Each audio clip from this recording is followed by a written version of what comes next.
Hi,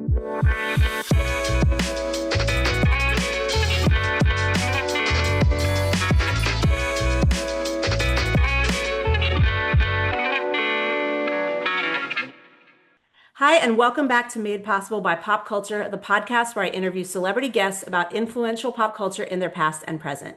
I'm still Danielle Terciano, and I'm still fighting that cold I mentioned in the last episode, so thanks for sticking through it with me. And for those of you watching on YouTube, special bonus guest today to my left, that's my dog Archie, and he's here because he's just as excited as I am about our guest. That's writer and animal advocate Isabel Klee, who you may know better as Simon Sits Online, but she just released her first book, so you'll soon be calling her author extraordinaire. Her book is a memoir titled Dogs, Boys, and Other Things I've Cried About, which combines a little Sex in the City, aka dating in New York stories, and recounts specific foster dog experiences. So, of course, she's here to talk about that, but also a beloved animated film from her childhood that speaks even more to her love of dogs. So, Isabel, I'm so excited to have you on. And I want to say happy belated birthday and happy book birthday as well, Oh since my today is your God. pub day. Thank you so much. Yes, I am. Me and my book are both Tauruses. Yeah, which is I'm very sure that important to was on me. purpose. It's a happy surprise. It was my book was originally going to come out May 12th, which I think was still going to be a Taurus, but the fact that it's like even closer to my birthday is just even more fun. I love it. And I'm going to be honest, I don't know anything about what that means in terms of signs and what that means about you or what that means about the book, but I appreciate, I'm sure there are a lot of people online that have now a better understanding based on you just saying that. Yeah, it's funny. I think the astrology people always guess that I'm a Taurus. I think Hmm, I give off very strong Taurus energy. So we'll okay. leave it at that. But I'm excited about the book coming out shortly after my Yeah. birthday. Yes. So I do want to start with just like where you are today in the sense of like I will say for everyone we are recording this early and the reason I'm calling that out, which I don't normally do, is because I want to ask how the dogs are today and I know how or I know which dogs are with you today might not be the same that are with you on your book birthday, your pub day when this comes out because fostering is a journey and people get homes and then you bring new ones in very quickly. So right now you have Simon, obviously, and Raven. How are things going? Well, I can tell you this because by the time this comes out, everybody will already know. But Raven actually got adopted 2 days ago. Oh, And she got adopted by this amazing family who lives in Pittsburgh, and they flew in to adopt her and then drove 6 hours with her home. And it was such a great moment because strangely enough, only a few of my foster dogs have gotten adopted by families with kids. mm. And this is actually I believe, the second family. And both times have just been so magical because I remember so vividly getting my first dog and what like a life-changing experience that was for me. So yesterday or Sunday, the family came in and the little girl was just over the moon and so grateful. And she just kept saying to me, like, this is the dog of my dreams. Like, Oh, I've been dreaming of adopting a dog, and like, this is like the greatest day of my life. So it was just wonderful and very heartwarming. So that is Raven. I am going to pick up another foster dog tomorrow. of course. Yeah, of course. I get it. It's like It's once one addicting. leaves, there's like a hole in your heart and in your house, and you're like, I Yeah. need to fill it with another one. I tell everyone that it's like so addicting in the best way, and I could always have worse addictions than like helping foster dogs. True. But I also want to get a few, maybe like one or two more in before my book tour because I'm gonna have to Mhm. take off a little bit of time for that. So I'm trying to like get them in while I can. That makes sense. I do want to ask you this. This is not something that you really wrote about in your book, and I don't know that this is something that you even necessarily think about, but you are such an open person already online in the sense of like sharing these dogs and these journeys. You're effectively also sharing your house with people. And that to me is such an interesting thing for everybody who puts themselves online. You know, so many people curate what things look like, but fostering can be very messy. And you've been very open about, you know, I bring in the ones that have medical issues, I bring in the ones Right. that have behavioral issues, like, and you do everything right in the sense of giving them space and time to decompress, which in my head means a lot of the time you're probably not able to like keep things as clean, but your house looks very clean.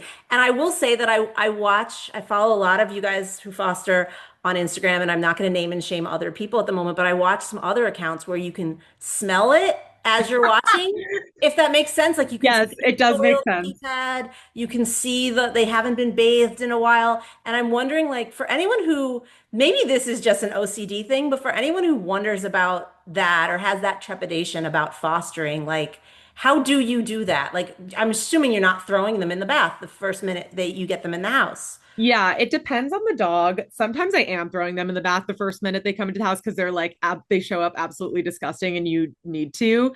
But usually I try to wait like a day or so.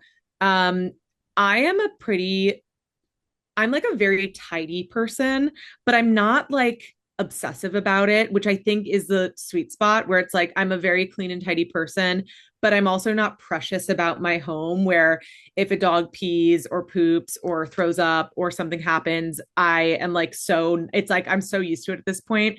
So I think it's in my nature to keep things very clean, but also like, if you came to my house right now, you'd see there like even this pile behind me, it's like it's folded neatly, but it's like those are all Right. dog blankets. No, but nothing looks like it smells. Like there's no put, and maybe it really is just showing certain corners. Like I said, like certain videos, you can literally see a soiled pee pad in the background, and maybe it's just Yeah, no, let's I'm angle the I'm camera to the other side. no, I definitely don't like if there's a soiled pee pad, it's in the trash like Right. immediately. Um, I will say it's an additional complication living in New York City because I don't have Yes. a washer dryer. So like I have Oh. to, if something gets soiled, luckily I have a backyard. So like if something gets soiled and I can't wash it right away, I'll put it in a trash bag and like put it outside. But it is like you have to really be on top of it. I'm actually moving. By the time this comes out, I'll have announced this already, but I am moving. We bought a place in Brooklyn that Oh, has a nice. washer dryer, and I'm like, it will change my life, I think. Like Yeah, it yeah, will be the best thing that's ever 100%. happened to me. But yeah, I do really try to be on top of it Yeah, because I grew up in Brooklyn in a place where we had a laundry room in the building, and ugh, my dad didn't even want to deal with that, so he illegally put a washer in our kitchen. And I don't know, I was a kid, but I do feel like as an adult now, living with a washer dryer in my own house, I don't know how you go back I because no, it I is, like especially with animals, like, I have a almost 4-year-old dog and he's trained, but like, he just had an anal gland leak the other night and right. it got on the bed and I was like, all right, that's an accident. Nobody meant anything, but I got to wash these sheets right away. Like I have other sheets. But I didn't, I was just like, I don't want them sitting in the washing machine. I want to just do it right away. And it was, 10 o'clock at night and I could, and it changes your life. I can't imagine. The other day I had so Simon, my dog Simon has epilepsy. Yeah. And a few weeks ago, he had a seizure on our bed. And when he has a seizure, he usually like loses control of his bowels. Yeah. That happened. Okay, fine. Change the sheets.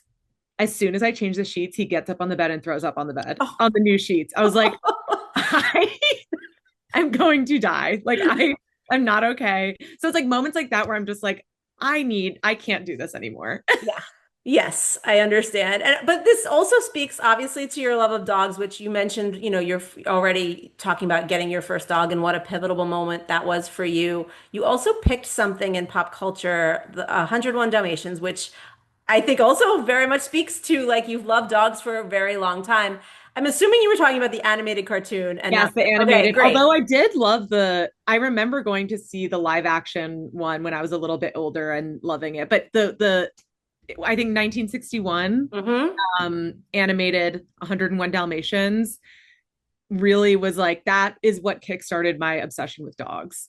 So tell me a little bit about that, because obviously you saw it years after. You didn't see it in theaters. I'm assuming they didn't do like a re-release when you were little, but tell me about seeing it for the first time and what it was that captured your attention, given that these are not real dogs. This is animation. So I'm not sure how your little brain might have thought about what a real dog might be compared to these dogs, and if that affected how much you loved the film versus then said, I want to get a dog and your expectations for what that first dog would be. I wish I remembered the first time I watched it because I think I must have been like a little kid. I can't quite remember, but I watched it over and over and over again throughout my childhood, and I was just like absolutely obsessed with it. Um, One of my first Halloweens, I must have been like 4 or 5. I went as one of the Dalmatians, Oh, and I nice. had a whole like little, suit where with the like I think they must have been selling it somewhere. Yeah. Oh, yeah. It was And popular. yeah, it was super popular. And I went as one of those dogs and then like continued wearing the outfit and was just like obsessed with the outfit and like so obsessed with the movie that like I started pretending to be a dog in my day-to-day life. And this was in preschool. So Okay. I must have been like 4. 4 or 5. And I would get on all fours and I would eat my food out of a bowl and I like would just bark instead of talking. And my mom tells the story that my preschool teacher called her and said, Claire, I think you need to get this girl a dog because it's getting a little weird. Like it's like more than an obsession or more than a phase or more than, it's like she needs a dog. I think she needs a dog. So that is truly like that movie influenced me actually getting a dog in my real life and my parents actually like agreeing to it and saying yes. Um, so that is the biggest reason why I chose this as Mhm. my like culture touchstone. However, in preparation for this podcast, I was watching little clips from it, and there's this one scene where Pongo and his owner are like walking through the park and they pass by all of these dogs and they live in London, I believe. Yeah. And they pass by all these dogs with their owners and all the dogs look like their owners and it's like this city park and it's kind of, if you didn't know any better, it could kind of resemble like Central Park. Sure. And without really realizing it, like that image has shaped like the way that my life has turned out. Like that is like what I've always wanted. The idea of like having a dog in a city has Mm. always been my dream. When I was a teenager, I would tell my parents every single day, I'm going to live in New York City and I'm going to have a dachshund named Maxine, a long haired dachshund named Maxine. And that was my dream. My parents would bring me every year to the dachshund meetup in Washington Square Park. Nice. And so like when I was rewatching that clip, I was like, oh my God, like it kind of like unveiled this like I'm like, that is what I had always pictured in my brain. Right. Yeah, it's things seep in different ways, and I'm that's like a much nicer image to seep in than, the Cruella de Vil of the Yes. story and the fear of like, oh my God, do they really do that to dogs? And Yeah, I don't think I was really affected by that. that's good. No, because I mean, for like that could be scary, and I think it also depends on, again, maybe the age you were when you first saw it, how much you were even comprehending about the nuance of what she was doing. And I do think they did a good job with not making it, it's Disney. They're not going to make it overtly Scary, yeah. scary and violent. But similarly, the image that always seeped into my brain was the end of the movie was when they release these dogs, they get back home and they decide to keep all of them. Not just the 15 puppies their dog had, but the 84 other dogs that they met up with, and they had 101, and obviously the title of the movie. And I was like, oh, is that possible? Like my little brain was like, where can You're that like be? one day I will also have 101 Yeah, I dogs. lived in a little apartment. I was like, well, they can't fit here. Where are we going to live? And so it's so fun, I think, to kind of obviously that's usually then a hoarding case that turns into something that you Yeah, then it's not help. usually that cute. So it's not cute, but like it was cute at the time, thinking of like if you did this right, look at how you could help these animals, look at how you could, have a family of animals. I do want to go back though, because you're talking about the scene in the park, and obviously the beginning of the film that's so important in terms of like Roger and his dog both kind of looking for someone to fall in love with. And in this instance, it's, they both have dogs. Like Anita has a dog, the Right. dogs happen to get along, the people get along, and they become a family. In your instance, as you talk about in your book, like the dog has to get along with whoever you're going to be with. So I'm not saying that something from this movie seeped into your brain and affected that years later, but once you did adopt Simon, how how was the process of like, if we're going to bring someone else into our life and into our family, how did you do the I'm introducing you? Yeah. What is the vetting checklist? Like that's something my friends and I talk about a lot because I have a friend, one friend in particular who her dog doesn't like men. And so it's hard. Yeah, it is very interesting to date when you have a dog, like as a single woman with a dog, because that's so important to that your dog gets along with that person. And God forbid they have a dog, and then that's another like additional. And I did date people who had dogs, and it's like always a consideration. Um, but I remember I always tell the story because it was such a like pivotal moment for me when I was dating. I matched with some guy on a dating app, and I think on my profile I said like my dog sleeps in the bed, and his Hmm. response was like, "Oh, I don't like dogs in the bed." I'm like, "Okay, so then we're not going on a date." Like it's like that that it's that simple to me, and it was like Yeah. so made so clear in that moment of like my dog comes first, and like if you fit into our life, then like we can see where it goes. Um but when I met Jacob, my fiance, the way that he romanced me or like courted me was Hmm. almost through Simon. Like I write about this in the book, but Yeah. on our first date, we met during COVID, so we weren't able to like go to a bar or like get a coffee. So I went to his apartment. We had been talking like virtually for a month at that point. And he insisted that I bring Simon because he was like, I know you're a package deal. Like if Simon is not on board, then like I know this isn't going to work out, which I thought was very sweet. The first thing Simon does is pee in his apartment, and he's like, "That's cool, it's cool." Like he's like, "No big deal," which I liked. And then he had gone to a local pet store and bought like all these treats and put them on a little tray for Simon for like a little charcuterie board. Hmm. I was like, "That is the cutest thing ever." And then, of course, like most of our dates surrounded Simon. So it was like going on walks with Simon, taking him to the dog park. And then this was also like a really important part of our relationship was like later down the line. I think it was like 6 months into our relationship. Simon is a medical dog and he's very Yeah. expensive. And Jacob sat me down and said, I want to split all of his expenses with you. And I was like so clear, like, I do not expect you to do this. Like, I know this is my dog. Like, he costs a lot of money. His vets, he has a neurologist. Like, Yeah. and he's like, no, I want to split his medications with you. I want to split all of his expenses with you. And like, that was like, it's like he knew that that would be the most important thing to me. Like, of course, I love flowers or like whatever going on dates, but like, that is like my heart. Like, that Yeah. is how you get to the core of my heart.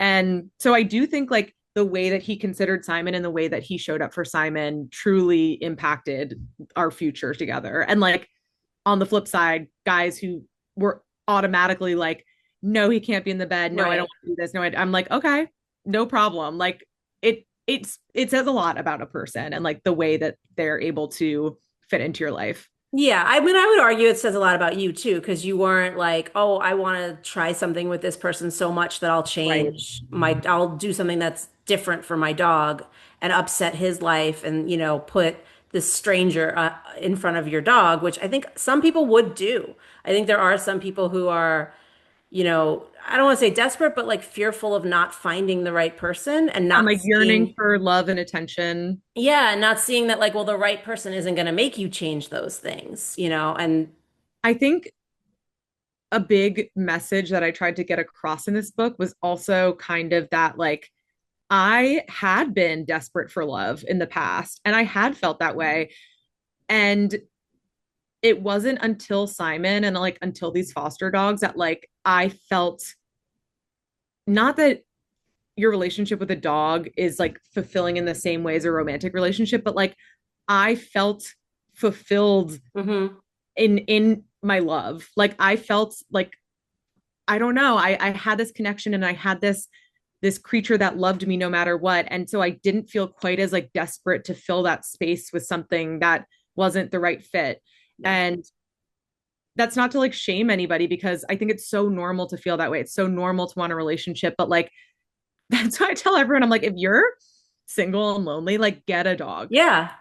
Get a dog. It's like the best thing ever. It's I the mean, best. I think it's also as you were saying, like you had a love of the dog, and it's not the same thing as a person necessarily. It's certainly not the same thing as a romantic relationship with a person, but it's finding like your needs, right? Like it's you're realizing, okay, I have something there that I care about, that I'm responsible for, but that is loving me back. You're finding ways to love yourself without another person.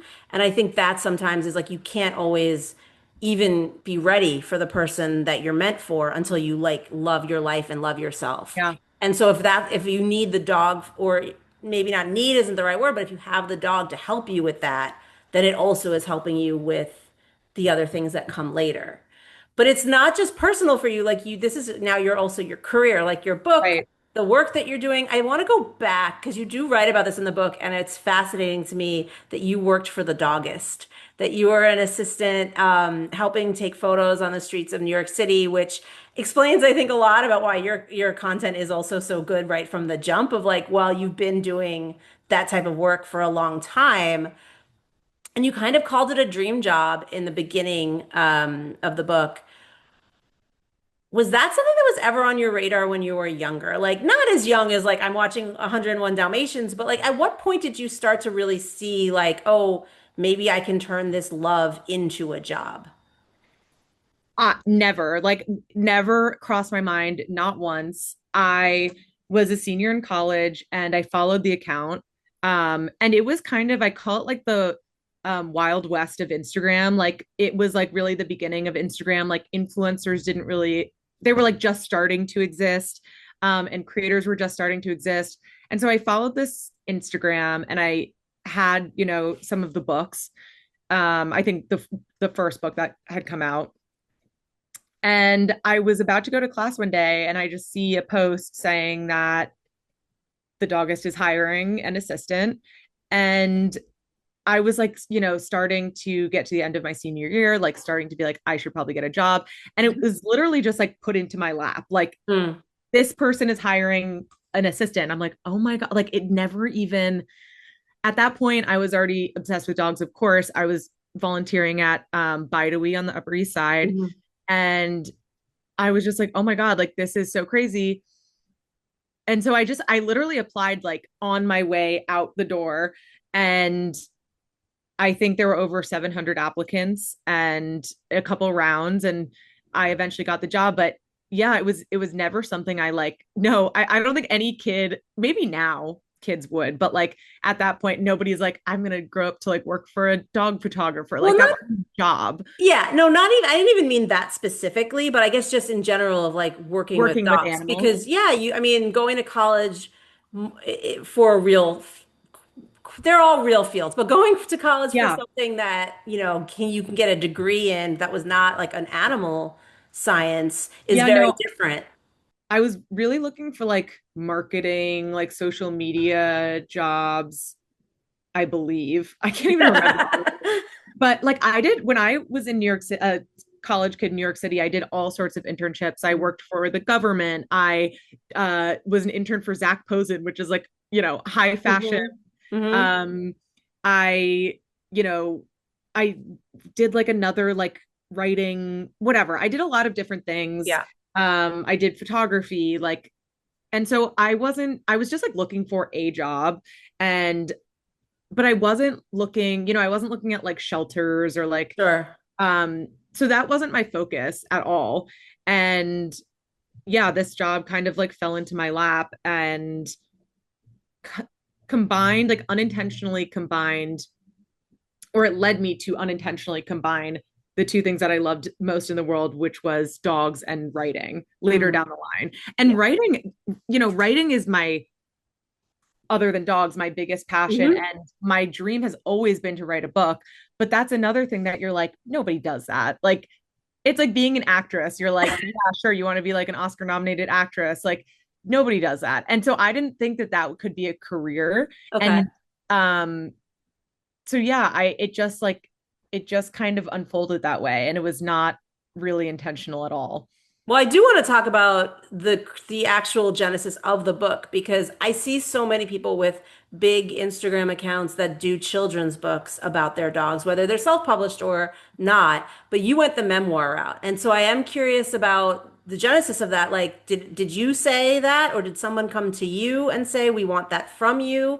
And what did it take to be able to be so emotionally available to strangers in that way? Because, like I said earlier, you open yourself up and your house up on Instagram, but it's a Yeah. little bit, and TikTok, but it's a little bit different, I feel like, when it's like small bites and it's Yeah. about like cute dogs in a video too. And then, no, now all of a sudden we're mining depths of relationships and years of life for chapters. And I said this, and I don't want to disparage, Michael Patrick King or anyone, but I said I feel like your book is like Carrie Bradshaw, but with more substance. So like to me, that's a very also specific kind of writing. And I'm also, this is like a million questions in one, but I'm also curious about like the inspiration for that style. So I have, like I said, I went to college for writing. I have been like writing this book in my brain and on my computer to no avail. Like nothing's ever come from it, but like write a chapter, write an experience, like write about a breakup since I was like 20 years old. And really writing about love and relationships is like what I have always gravitated towards. I and that's what I like to read about. Like I just love reading about relationships. And I'm a hopeless romantic. Like I've always worn my heart on my sleeve. Back in the day, I had a pretty big Tumblr where I Mm, would share my writing and like my relation stuff about my relationship. So I've actually been doing this for like longer than people even probably know sure. about.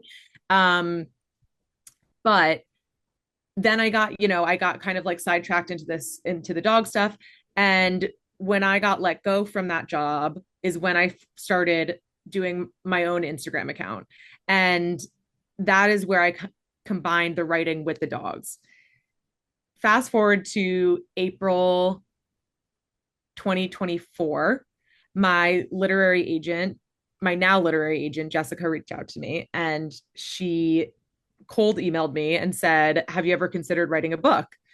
And I remember like reading that email and just being like, is this real life? Like, is it, she's at Jenklo and Nesbitt, which is like a Mhm. huge agency. And like, it was just that is the day that like my life truly changed. And we met and we kind of had this conversation of like, of course, I want to write about the dogs, but I also want to write about life and relationships and friendships and being in my 20s. And like, I felt like a lot of stories that are shared about dogs are kind of like flat in some Mhm. ways. Like they're very cutesy or they're very like fluffy.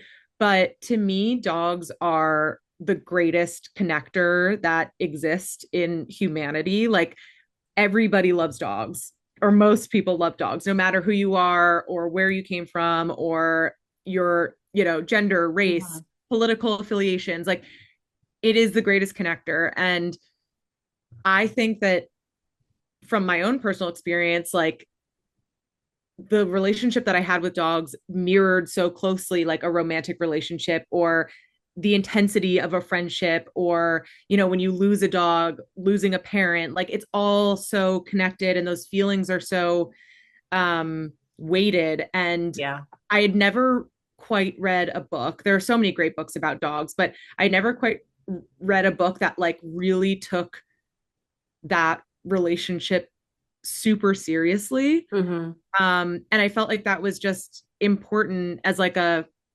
coming of age book to really explore those connections of like finding yourself and what is love and what is meaning and like how are we weighting these relationships. And I used to weight romantic relationships like the biggest and most important, but like you learn to kind of balance things differently. So um I had already been writing about like my romantic relationships. And then when Jessica came into the picture, we were like, how can we like mash these up? Hmm.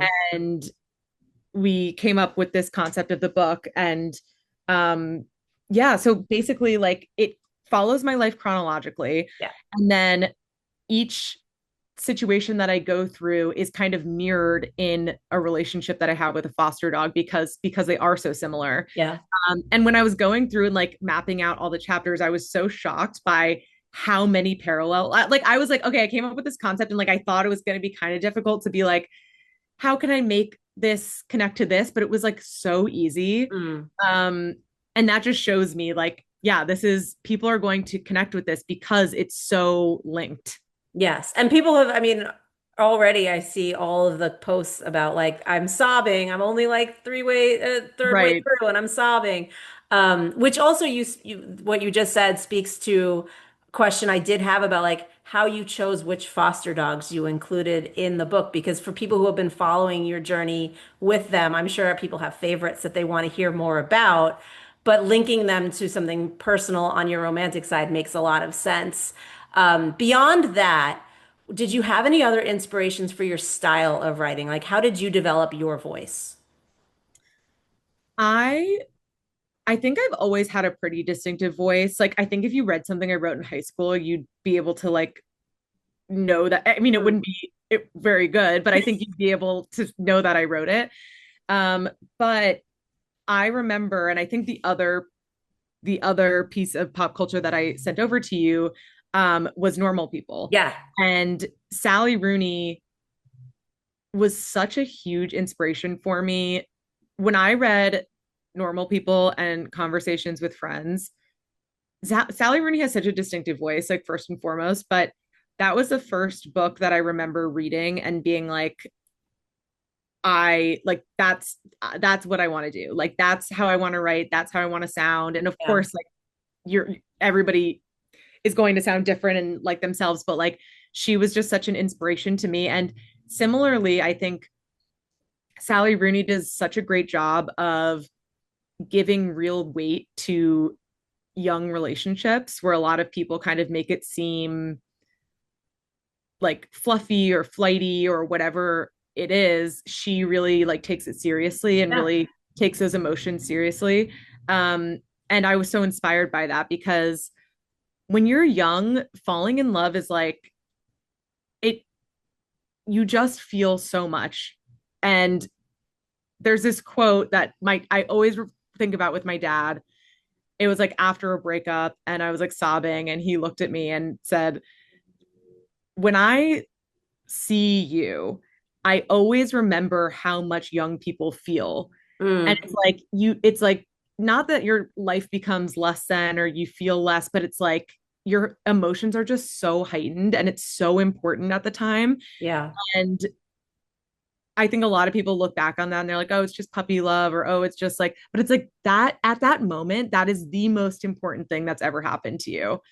And I think the culture is changing, but I think people looked similarly on like your relationship with animals, where it's like, Mm. oh, it's just a dog or it's just a cat. Like, you know, I've heard people now get bereavement leave when their pet dies, which I think is so important because it's like we have to take these relationships seriously. So, all by way of saying, Sally Rooney was a huge inspiration. And I think, and I'll go on record saying this, I think that the Normal People TV adaptation was one of the best adaptations and most true and accurate Hmm. adaptations that I've ever seen in my life. Yeah.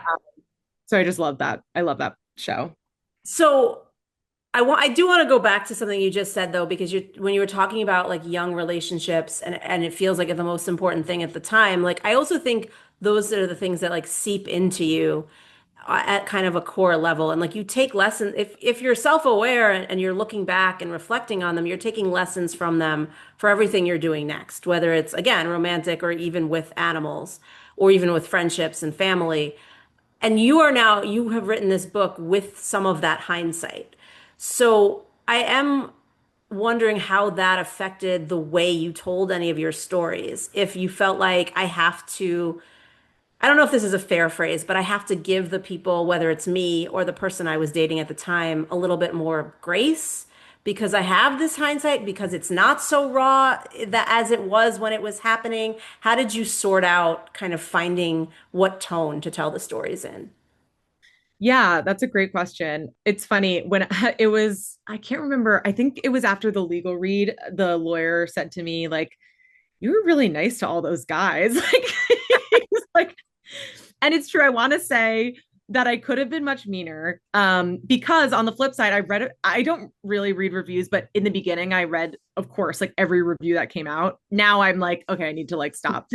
Um, but somebody wrote a review that was like, she wasn't very kind to like people, like the guy, like describing her previous Well, relationships. I want to say you're not obligated to be, but No, that's the question I that it completely, was more about like you making sure that you feel good about no, how I you're know. I'm feeling. just like Okay. laughing at Yeah, yeah. the difference of like how people interpret it. Um, and also, what's that famous quote? It's like if you wanted me to say nicer things about you, you should have behaved better or something along Mm, those lines. true. Which is kind of how I feel. I'm like, this is my life and this happened. So I'm like, it happened to me and I'm allowed to talk about it. Um, yeah, I definitely think time has allowed me to have perspective. Um, Specifically on, I write about one relationship that I was in for 2.5 years with a recovering drug addict. Mhm. And that was like a very tumultuous relationship. And it's funny because at the time, I kind of felt like I did have some perspective for, I was so young, but I did, like, when it all happened, I never once blamed myself. I Right. was like, this is Yeah. like his thing. And like he has a lot to like handle. And like I never was like, oh my God, what did I do wrong? Or like, how could I have done something else? Um, but of course, like only time can really give you that true perspective. And I think his story in particular is one that people are like, wow, you were like really nice to him about the ending of that relationship. And yeah, I think, I look at those things and I look at a person like him and I feel like sad for Mm, him. And it's not anger that I feel. yeah. I just hope that he's okay. And I hope that he's, and I'm not sure if I felt that directly after, I'm sure, I did have some heartbreak and betrayal and things like that. And, in my relationship directly after that, I remember having trust issues and like Sure. being like, are you cheating on me? Of Right. course. But yeah, it's like that time shows you that like that person had a really bad childhood. That person is dealing with so many things outside of me. Like it is just such a bigger picture than just me and him. And I think that is the lens that I wrote this in. It Yeah. wasn't like blaming him. It was just like, here's the full context of like how something like this happened. Right. I was asking that question obviously about the people, but I would also turn it onto the stories that you tell about the animals because fostering, we mentioned, like you bring in some dogs that have had really bad histories, abuse, neglect, starvation, all of these things. And obviously you're giving them a lot of grace and a lot of time and space to heal, which I'm sure also, consciously or not, has affected how you then think about the people in your life and what they might need to help them through certain things. Something I've always thought about with fostering, and maybe this is just my own like selfish nature, is like if a dog has been abandoned and then goes to a foster home and then is given up to an adopter, is there anything you felt like you need to do to bridge between the foster and the adopter so they don't feel abandoned again?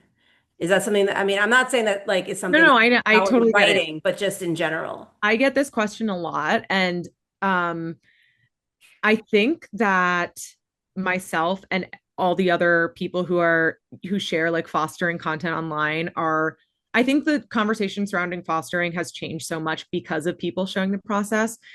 What I tell people is that we love, myself included, we love to assign human emotions to dogs. Yes. And they just don't have those human emotions. And like, Okay. I do it all the time. Like, if Simon looks sad, I'm like, oh, he's sad because Jacob's not here and he did this and this. Like, I come up with these narratives and it's just like not true.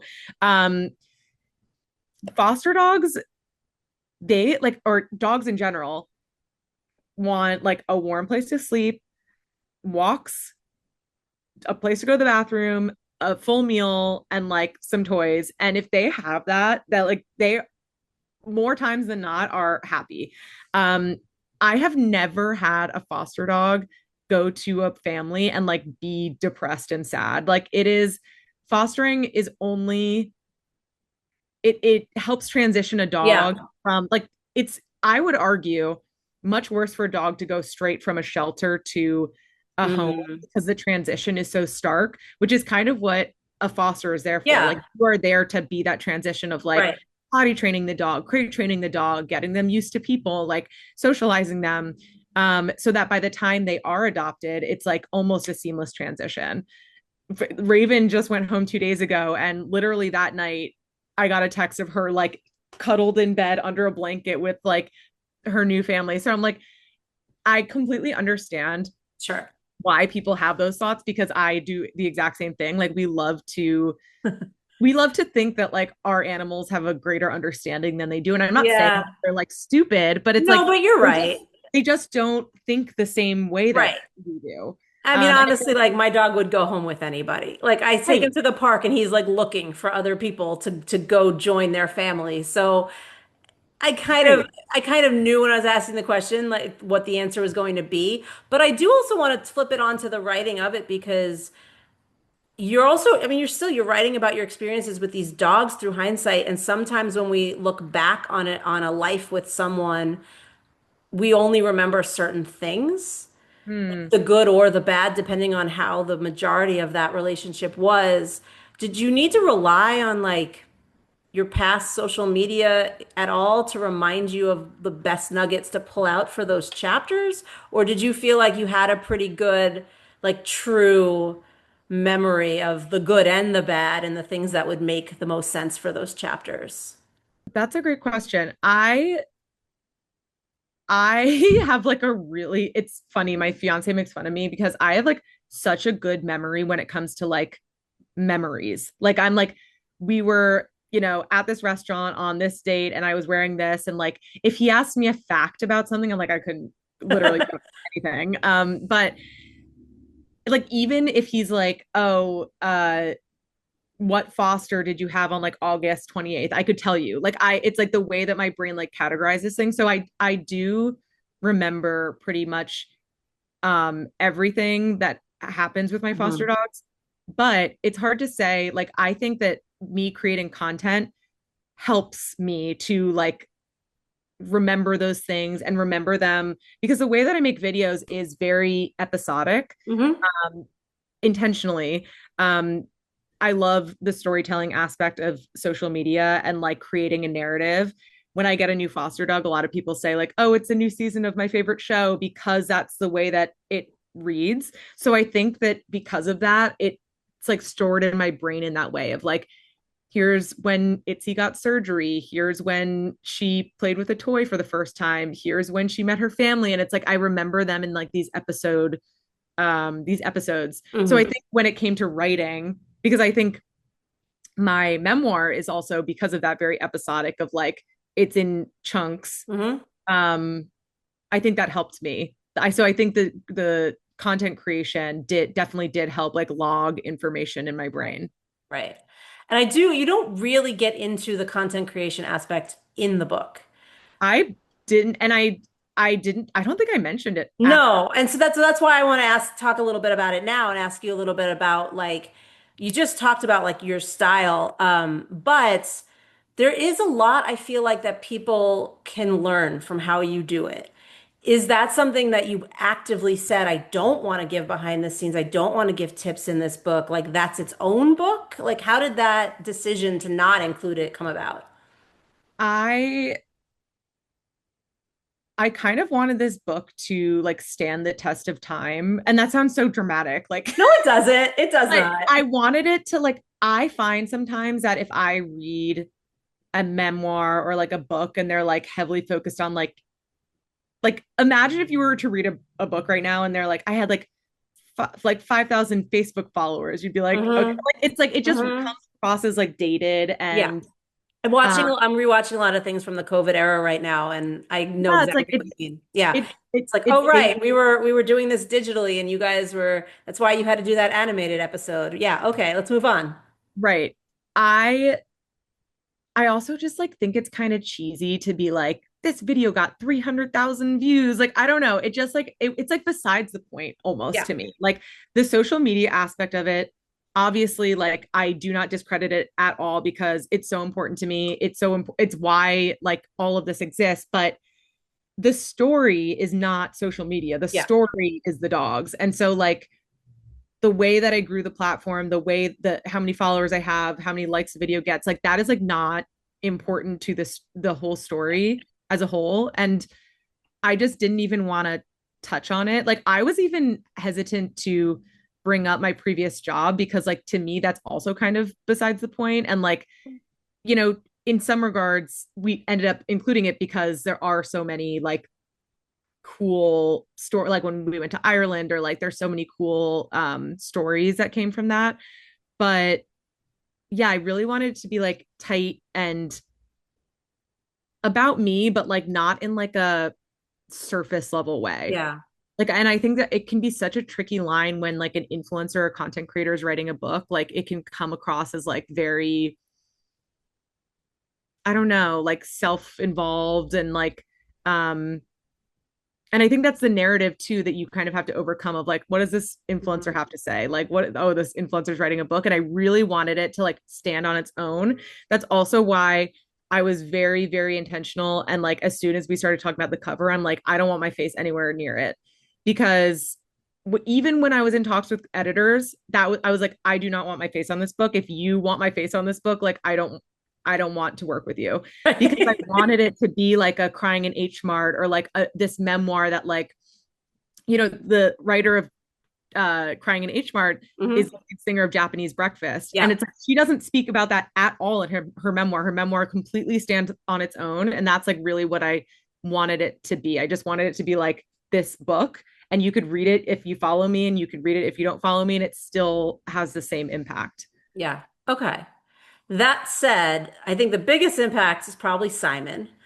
No offense to Jacob. So let's talk about Simon for a second. He's obviously in the book. We talked a little bit about that at the beginning of the conversation, just in terms of like you writing about meeting him, you writing about like finding yourself at a place where like you met yourself when you found him and the routine you guys got into together. How did you determine just how much to include him since like your stories have really become intertwined, like even with all of these foster dogs? I mean, was there pressure on you to include more or less internally pressure, externally pressure? No, I think it was very natural. I mean, I knew I was going to share Simon. Like, Simon is almost, I would argue, like as much a part of this as I am. Like, you know, of course, when Simon eventually passes, like, I will continue on, but like who he is and his personality and his demeanor, like, he has allowed me to do this. And if he wasn't who he was, Yeah. I would not be able to do this. And if he wasn't who he was, I really don't think like he is half of it just as much as these fosters. Like people are so in love with Simon and like he has become this kind of like icon of like acceptance and love and like people just love him so much. So I always knew I was going to include him. But then, you know, sometimes I like wonder, I'm like, how interesting is like my own personal dog rather than like, you know, people are always like obsessed with my foster dogs. But then it kind of like dawned on me where it's like most people have their own personal dogs and like speaking to that relationship is just as important as like telling these other stories. So I think it was a good balance of like talking about Simon and then talking about the foster dogs. But yeah, he was always he has to be included. He's Right. like he's everything. Right. Would you ever, I mean, I kind of touched on this earlier, but like, would you ever do like a children's book about Simon? Yes. Okay. It's in the talks. Like, really in the talks, or like you're just thinking about it in the No, talks? it's like it's yeah, Oh, nice. Because it will happen eventually. you were saying just now, you said how interesting is someone's personal dog, but I was like, I think in this situation, it's very interesting because of the things that you said about him. Like, if he wasn't as good with other dogs as he is, you couldn't foster these other dogs, especially these ones with behavioral Yeah, issues. So, I mean, I think about that all the time because I think about getting a second dog, and my dog is really selective. right. And I think if I brought another dog into the house, he would turn aggressive. So Yeah, we're working through that, and we're working on it to see if it's the right thing or not. But that to me is something that I think a lot of people maybe not overlook, but maybe don't even realize is as important as it is the fact that like he's just cool with everybody you bring yeah. in. No, it really, I mean, it really is amazing. And he constantly impresses me. And yeah, people are always like, is there ever a dog that Simon hasn't liked? And like the answer is truly no. Like he is, there are dogs that haven't liked him, but Sure. like he has never, ever, ever not liked a dog. And I don't know like why or how or like, and that's another like I can get a little woo woo sometimes where it's like I truly feel like our hearts are like the same, where it's like we have the same like shared vision and shared passion and like Yeah. we're a team. And yeah, it was all like meant to be in some way. I don't think that's woo-woo. I think that's like what you do when you have a strong bond with an Yeah, animal. Like they adapt to you and you adapt for them. And that's kind of the way it's supposed to be, I think. yeah, Like there were times when people, I mean, maybe even still today in some parts of the country, but like where it was normal to get a dog and it would live outside. And right. like that's not, that is treating it like a piece of property or like Yeah. animal. I'm using air quotes because they are animals, obviously, but Like that's a not pet. treating Like it like people, yeah. a family member, a relationship. I think now I hope most people, if not everyone, is understanding that like, no, this is a part of your family and this is somebody or something that you can have that bond with. And if you do have that bond, like that's what makes all the things more special, you know? And like I can't imagine anyone gets a dog, it doesn't work for a bond like that. Yeah. No, I think you're right. And I said this before, but I think the perception of like a dog in your family is changing too. Even from when I was a kid, like Yeah, we loved our family dog so much, but my dad was very much like, no dogs on the couch, no dogs on the bed, like it's a pet. right. Obviously now that has gone out the window. And Gus, my parents adopted Yeah. one of the foster dogs, Gus, Yeah. and he absolutely runs their house and sleeps in their bed and everything. But like growing up, that was how you looked at dogs. It was like it wasn't quite the same as it is now. So I do think the way that we're looking at it is changing. Yeah. So I always tell people where to find the things that we discussed in the episode, and I always want to ask the author, where's the best place for people to buy your book? Like, do you have a preferred place for them to get it? Well, I am doing and this is probably exciting to some people because I know it's exciting to me. I'm doing a pre-order campaign with Words in Greenpoint, Brooklyn, which is my local bookstore. And if you buy from them any copy of my book, it will be signed by me and have a custom Simon paw print. Hmm. So I think that is probably the best place to buy a Okay. book. But if they're not, can they do that Yeah. digitally if they don't live in? Okay. Yes. You Okay. there's a link in my bio Great. to so anyone can purchase a book and it'll be shipped to them. Perfect. Okay. And then also, I have to tell people 101 Dalmatians is streaming on Disney Plus if you want to go watch that. But thank you so much, Isabel, for coming on. She said link in the bio, so you can follow Simon Sitz and Isabel Klee on Instagram for more information. And thank you all for listening to this episode or watching it or both, who knows. Come back next week. We've got another new episode of Made Possible by Pop Culture, the podcast.